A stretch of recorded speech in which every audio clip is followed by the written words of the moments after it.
Setelah rilisnya mouse Icarus V1, selang beberapa waktu kemudian, Pressplay merilis lagi series Icarusnya, yakni mouse Icarus V2 yang digadang-gadang ringannya setara Logitech G Pro X Superlight itu, yang bobotnya di sini tidak sampai 63 gram. Dan modelnya di sini sih cukup good looking bagi mouse ini. Bagaimana performa serta implementasinya dalam skenario penggunaan gaming maupun casual? Karena memang di sini saya bukan termasuk orang yang expert juga sih. Jadi mohon maaf sebelumnya apabila terdapat misinformasi dan yap, kita lanjut lagi.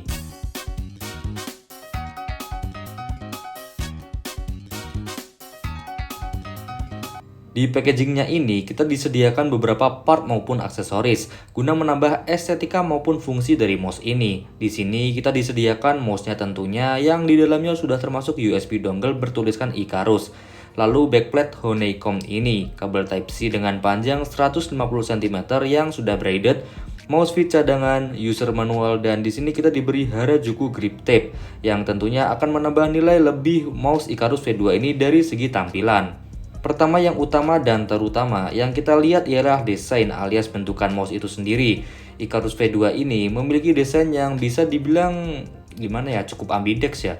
Bisa dipakai oleh orang ideal juga. Dan yang paling membedakan dari seri sebelumnya, di Icarus V2 ini kita dapat mengganti backplate dari mouse ini.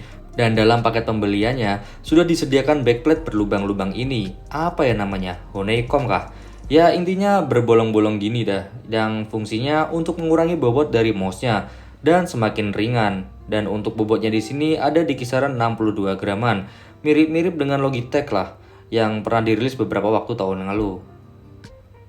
Selanjutnya kembali ke paket pembeliannya, kita juga disediakan grip tape yang fungsinya agar mouse ini gripnya lebih mantap dan feel-nya lebih seret alias tidak licin.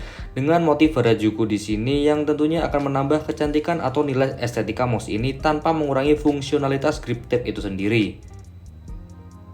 Beralih ke spesifikasi, mengusung sensor Pixar 3395, sensor yang sama digunakan pada mouse gaming lainnya. Di sini sensornya cukup responsif, digunakan untuk main game pun, terutama game FPS, masih terbilang nyaman dan cukupan lah. Dan untuk switchnya menggunakan switch dari Huano Blue Shell Pink Dead Switch yang tahan sampai 80 juta klik. Serta di sini kita diberi dua opsi koneksi, yakni koneksi wired atau kabel dan juga koneksi wireless yang gunakan dongle, yang tentunya sudah 2,4 GHz dan minim interference. Soal daya baterai, Pressplay Icarus V2 ini dibekali dengan daya baterai seperti mouse gaming wireless kebanyakan, yakni sebesar 300 mAh, yang dalam pemakaian gaming sekitar 2-3 harian baru dicasan lah.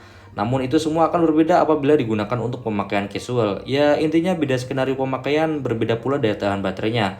Selama pemakaian saya ini saya hanya mentok untuk pemakaian casual saja sih, tidak pernah untuk gaming yang kompetitif dan berlama-lama. Dan untuk custom DPI atau yang lain, di sini kita bisa atur melalui software yang tentunya sudah disediakan oleh Pressplay itu sendiri. Pada softwarenya kita bisa mengcustom beberapa tombol mouse ini dan terdapat beberapa settingan yang lain. Kemudian masalah konektivitas di sini hanya disediakan USB dongle yang bisa ditempatkan di dalam mouse-nya tentunya. Untuk delaynya sih selama pemakaian saya pribadi minim interference dan lancar-lancar saja. Untuk main game FPS juga nyaman, terdukung juga dengan bobot mouse ini juga yang dalam kategori ringan lah. Untuk casingnya ini, pihak Pressplay memberikan dua model casing atau backplate-nya, yang satu ini model biasa gini dan yang satu model honeycomb. Untuk pergantian backplate-nya di sini cukup mudah karena di mouse-nya sendiri sudah disediakan magnet yang membuat feel pemasangannya ini mantap. Kesimpulannya, mouse ini cukup worth it ya, karena bisa dibilang untuk mouse gaming ringan di rentang harga 500 ribuan.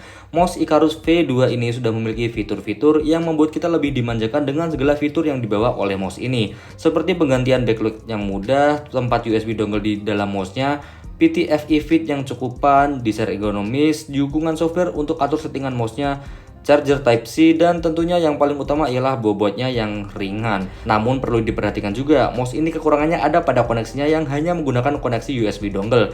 Belum adanya Bluetooth membuat kita mesti bergantung pada adanya USB dongle ini. Ya ini bukan tanpa alasan sih, bisa saja tidak adanya fitur Bluetooth ini karena driver Bluetooth-nya dapat menambah bobot mouse Icarus V2 ini.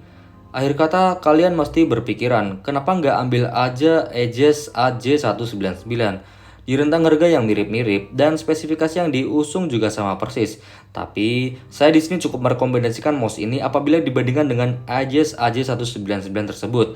Di satu sisi karena mouse Icarus V2 ini kita sudah mendapatkan bonus grip tape dengan desain Harajuku ini dan harganya yang lebih murah dan cukup lumayan selisih dari Asus, membuat press play Icarus V2 ini lebih saya rekomendasikan.